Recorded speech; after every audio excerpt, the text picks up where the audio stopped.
Boss, ano gagawin mo dyan? Magtatanim ka ba ng niyog? At ako'y magtatanim. Alam mo napakasakit sa aking puso na ako'y mapagbintangan dahil lamang sa panggata. Kaya ako'y magtatanim ng akin.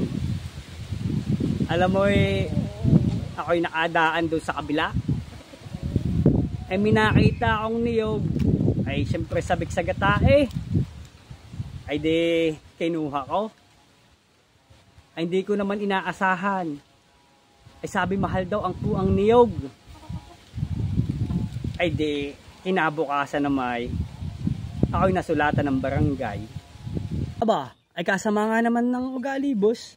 At panggata lamang ay binarangay ka. Ay ilan bang kinuha mong niyog? Isa lang naman